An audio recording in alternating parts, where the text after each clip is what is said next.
নমস্কার দর্শক বন্ধুরা, আশা করি আপনারা ভালো আছেন, সুস্থ আছেন এবং সাবধানে আছেন।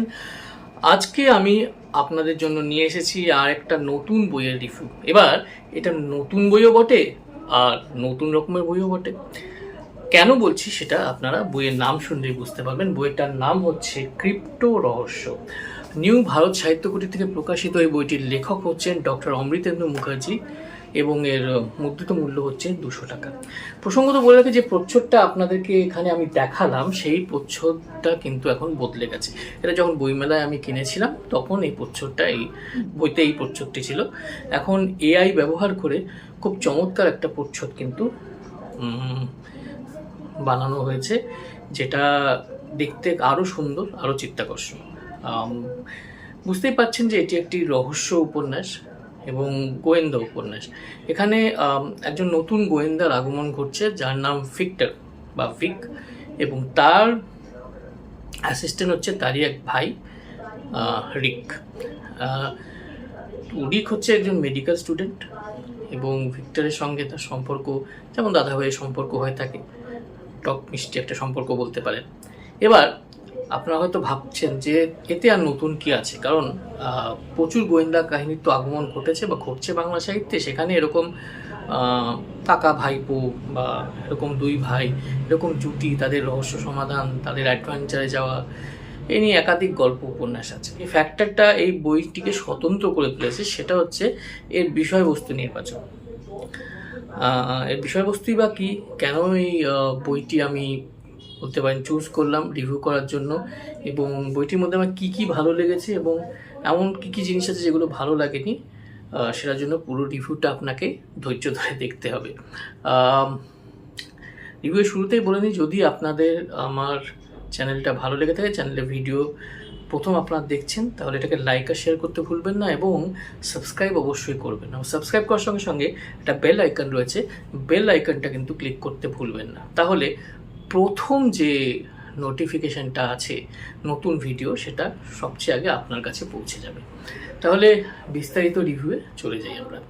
যদি এই উপন্যাসের কাহিনীটা একটু করে আপনাদের বলি, তাহলে এখানে একজন বিখ্যাত শিল্পপতি, তিনি ভিক্টরের কাছে আসছেন রহস্য সমাধানে আসা এবং নিজের প্রাণ বাঁচানোর তাগিদে। তিনি জানান যে তিনি এবং তার 3 পার্টনার মিলে একটি নতুন ধরনের ব্যবসা শুরু করতে চলেছিলেন। সেটার সঙ্গে স্যাটেলাইট ফোনের একটা সম্পর্ক রয়েছে। ঘটনাচক্রে তাদের যে ফ্যাক্টরিটি ছিল, সেই ফ্যাক্টরিতে পুড়ে যায় এবং পুড়ে যাওয়াতে তাদের একজন পার্টনার মারা যান এবং তাদের একজন কর্মচারী গুরুতরভাবে পুড়ে যান। শরীরের অনেকটা অংশই তার পুড়ে গেছে বলে তিনি জানান। এবং সবচেয়ে বড় ব্যাপার হচ্ছে, সেই ভদ্রলোক, সেই পার্টনার কারেন্সিগুলোকে কনভার্ট করেছেন ক্রিপ্টো কারেন্সিতে এবং রেখেছিলেন একটা হার্ডওয়্যার ওয়ালেটে, আর সেটাকে সিট কোড দিয়ে সিকিউরও করা হয়েছিল। এবং ক্রিপ্টো কারেন্সি কী বস্তু, হার্ডওয়্যার ওয়ালেটই বা কী, বা এই সিট কোড কী জিনিস, সেটা বইতে বিস্তারিতভাবে লেখা রয়েছে। এখানে আমি অতটা বলছি না, তবে একটা জিনিস বলতে পারি যে ক্রিপ্টো কারেন্সি বলতে আমরা যেমন বিটকয়েন ভেবে নিই, বিটকয়েন ছাড়াও কিন্তু অন্যান্য রকমের ক্রিপ্টো কারেন্সিও রয়েছে, তার আভাসও এই বইতে দেওয়া রয়েছে। এরপর পুরো কাহিনী আবর্তিত হচ্ছে কীভাবে ভিক্টর এই রহস্যের সমাধান করলো, এবং এই দ্বৈত রহস্য বলা যেতে পারে, কীভাবে তার সমাধান করলো এবং শেষে একটা দমবন্ধ করা ক্লাইম্যাক্সে কীভাবে উপন্যাসটির সমাপ্তি ঘটলো। মূলত এই সব নিয়েই কাহিনীটি। এবার দেখা যাক বইটি কী কী জিনিস খুবই ভালো। প্রথম কথা হচ্ছে যে বইটিতে প্রচুর খুঁটিনাটি রয়েছে। বইটি প্রথম থেকে কিন্তু পাঠকদের মনোযোগ দাবি করে এবং পাঠক মনোযোগ দেবেনি, কারণ ঘটনার মধ্যে এত টুইস্ট অ্যান্ড টার্নস রয়েছে এবং অ্যাকশান রয়েছে, একটা গতি রয়েছে, একটা ফ্লো রয়েছে, যে পাঠক প্রথম থেকেই কিন্তু উপন্যাসটির প্রতি আকর্ষিত হয়ে যাবেন, মনোযোগী হয়ে পড়বেন। এটা একটা বিশাল বড় প্রাপ্তি একটা গোয়েন্দা উপন্যাস পড়ার। তো একটা উদ্দেশ্য হচ্ছে একটা গতিশীল ঘটনার সঙ্গে সম্পৃক্ত হয়ে যাওয়া, সেটা এখানে খুব ভালোভাবেই কিন্তু ঘটেছে। দ্বিতীয় যে জিনিসটা আমার এখানে ভালো লেগেছে, সেটা হচ্ছে এই বইয়ে ক্রাভ মাগা বলে একটা ইসরায়েলি মার্শাল আর্টস আছে। লেখক নিজে সেই মার্শাল আর্টস প্র্যাকটিস করেন, যা আমি জানতে পেরেছি, এবং এখানে মূল চরিত্রকে দিয়ে সেই অ্যাকশনটা করানো হয়েছে। এবার অ্যাকশন দৃশ্যের বর্ণনা সাধারণত আমরা বাংলা গোয়েন্দা বা অ্যাডভেঞ্চার সাহিত্যে দেখি, যেটা খুব অনেক সময় দায়সারাভাবে সেরে নেওয়া হয়, কারণ সে সম্বন্ধে অনেক সময় লেখকের আইডিয়া থাকে না, কিন্তু জানেন যে পাঠকরা লেখার মধ্যে ধরনের ঘটনা অবতারণাটা পছন্দ করে। তারা এই অ্যাকশন দৃশ্যগুলো যেমন সিনেমা দেখতে পছন্দ করে, আজকাল বইতে পড়তেও পছন্দ করে, তাই অনেক সময় তারা ইনক্লুড করে দেন। কিন্তু এখানে যেটা হয়েছে, এখানে হচ্ছে বর্ণনাটা ভীষণ সুন্দরভাবে, খুব গ্রাফিকভাবে দেওয়া হয়েছে, যাতে পাঠকরা পড়তে পড়তে কিন্তু উত্তেজিত হবেন। তো এটা একটা ইউনিক ব্যাপার আমার লেগেছে।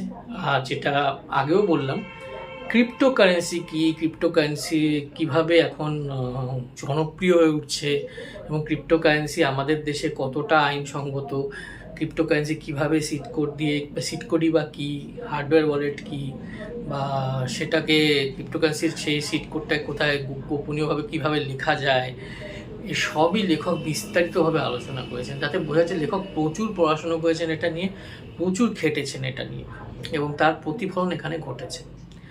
এছাড়া এখানে একটা চেস সিকোয়েন্স আছে, এখানে ওই পরিত্যক্ত ফ্যাক্টরিতে অ্যাডভেঞ্চার করা আছে, সূত্র খোঁজা আছে, যেগুলো পড়ে পাঠকরা যারা গোয়েন্দা রহস্য অ্যাডভেঞ্চার এগুলো পড়তে পছন্দ করেন, তারা খুব মজা পাবেন এটা পড়ে।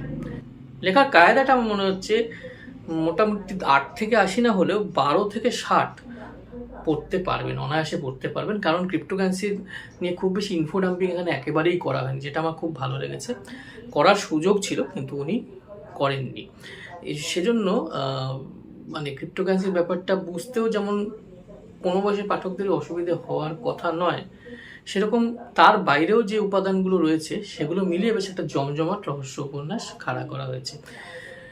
বইটির বেশিরভাগ চরিত্র চিত্রণ অসম্ভব ভালো। এই বইতে কিন্তু প্রচুর চরিত্র রয়েছে। হ্যাঁ, আমার নামেও একটা চরিত্র কিন্তু এই বইতে আছে, সেটা অবশ্য একদমই কোইন্সিডেন্টাল, কাকতালীয় ব্যাপার। যাই হোক, তো সেই চরিত্রগুলো, প্রত্যেকটা চরিত্রই খুব যত্নের সঙ্গে লেখক এঁকেছেন বলা যেতে পারে, বা যত্নের সঙ্গে উনি এচ আউট করেছেন ক্যারেক্টারগুলো। চরিত্রগুলো আপনার মনে থাকবে বইটা শেষ করার পরেও। এবং এই ধরনের সাসপেন্স বইয়ের ক্ষেত্রে সন্দেহভাজন চরিত্রগুলোর মধ্যে ডাইমেনশনটা খুব ইম্পর্ট্যান্ট, মানে তাদের চরিত্রে নানা রকম শেড থাকলে বইটা পড়তে আরও চিত্তাকর্ষক মনে হয়। তো সেটা এখানে রয়েছে। তো চরিত্রায়ন এই বইটির আরেকটা খুব ভালো দিক, বা টেকনিক্যাল দিক দিয়েও বইটির হাতে ধরতে বেশ ভালো লাগে। বইটির ফন্টও আমার বেশ ভালো লেগেছে। মুদ্রণ প্রমাদ বা বানান ভুল সেভাবে কিন্তু আমি পাইনি, আমি জানি না কেউ পেতে পারেন, কিন্তু আমি পাইনি। আর বইটা ধরতে বেশ ভালো লাগে। এই কাভারটা খুব যত্ন নিয়ে করা হয়েছে, মানে বেশ একটা স্মুথ ব্যাপার রয়েছে, কাগজটার মধ্যে খুব ভালো কোয়ালিটি কাগজ দিয়ে করা। এটা কিন্তু বইপুরোরা মানবেন, এটা কিন্তু একটা ফ্যাক্টর, যে বইটা হাতে ধরে যাতে একটা ভালো ফিলিং আসে আর কি। তো সেটা রয়েছে। এবার যে জিনিসগুলো আমার ততটা ভালো লাগেনি, সেটায় প্রথমেই আসি, এটাও একটা টেকনিক্যাল দিকই যদিও, বা লেখার বাইরে জিনিসটা, তাও মনে হয় আমার বলে দেওয়া উচিত। এখানে ইলাস্ট্রেশনস রয়েছে কিছু, ঠিক আছে? তো ইলাস্ট্রেশন রয়েছে, যেমন এই একটি ইলাস্ট্রেশন রয়েছে। দেখুন, ইলাস্ট্রেশনগুলো বইয়ের যে সিরিয়াসনেস সেটার সঙ্গে ঠিক ইলাস্ট্রেশনগুলো যায় না। ইলাস্ট্রেশনগুলো খুব রিয়েলিস্টিক হওয়া একটু উচিত ছিল বলে আমার মনে হয় আর কি। তো মানে আমার মনে হয় লেখক বা প্রকাশক পরের এডিশনে এটাকে যদি শুধরে নেন তাহলে ভালো হয় আর কি, তাহলে এর গ্রহণযোগ্যতা আরও বাড়বে, বই কমবে না। এছাড়া এই বইয়ে আরেকটি জিনিস রয়েছে, সেটা হচ্ছে এখানে একটি মহিলা চরিত্র আছে। তো মহিলা চরিত্র স্কোপটা আমার প্রথমে পড়ে মনে হয়েছে যে ঠিকই আছে, কিন্তু পরে আমি আরেকবার বইটা রিভিউ দেওয়ার আগে এমনি কয়েকটা চ্যাপ্টার আবার করে পড়ছিলাম আর কি, তখন আমার মনে হলো যে একে আরেকটু ডাইমেনশন যেন দেওয়া যেত। পরের দিকে যেন ওনার উপস্থিতি খুবই কম বলে আমার মনে হয়েছে, যেহেতু একমাত্র মহিলা চরিত্র, প্রায় একমাত্র মহিলা চরিত্র, আরেকটু স্কোপ তাকে দেওয়া উচিত ছিল বলে আমার ব্যক্তিগতভাবে মনে হয়েছে। এছাড়া ওই যে চেজের এটা বললাম, সেটা পড়তে খুব ভালো লাগে। যদি ওই চেজের দৃশ্যটা আরেকটু ছোট করা যেত তাহলে মনে হয় বইটা আরেকটু ক্রিস্প রিড হতো, এটা আমার ব্যক্তিগত মতামত। এছাড়া বইটার মধ্যে আমি তেমন কোনো বইটার মধ্যে খুঁত খুঁজে পাইনি। বইটা একটি অবশ্য পাঠ্য বই বলেই আমার মনে হয়েছে। যারা রহস্যানুরাগী, যারা রহস্য উপন্যাস পড়তে ভালোবাসেন, গোয়েন্দা সাহিত্য পড়তে ভালোবাসেন, এটি পরিচ্ছন্ন গোয়েন্দা সাহিত্য পড়তে ভালোবাসেন, তাদের অবশ্যই এই বইটি সংগ্রহ করা উচিত। এবং আমি বলছি আপনারা ঠকবেন না। আর আমি মনে করি যে এই যে চরিত্রটা যথেষ্ট ইন্টারেস্টিং একটা চরিত্র, খুব ডাইনামিক একটা চরিত্র, এবং লেখককে অনুরোধ করব উনি যেন আরও বেশি করে এই চরিত্রকে নিয়ে লেখেন। মনে হয় অচিরেই এই চরিত্রটি খুব জনপ্রিয়তা পাবে, এটা আমার বিশ্বাস। যদি আপনাদের ভালো লেগে থাকে বইটির ব্যাপারে এই আলোচনা, যদি বইটা কিন্তু আপনারা উৎসাহিত বোধ করেন, তাহলে নিশ্চয়ই আপনারা অনলাইন বা অফলাইন বইটি সংগ্রহ করতে পারেন। এই ছিল আমার ক্রিপ্টো রহস্য নিয়ে একটি বিস্তারিত রিভিউ। যদি আপনাদের রিভিউটা ভালো লেগে থাকে, আবার বলবো, লাইক করতে ভুলবেন না, শেয়ার করতে ভুলবেন না, আর যদি সাবস্ক্রাইব না করে থাকেন, সাবস্ক্রাইব করতে কিন্তু ভুলবেন না। আজ তাহলে আসি, আবার হাজির হয়ে যাব নতুন একটা ভিডিও নিয়ে আপনাদের সামনে। শুভরাত্রি, নমস্কার, টাটা।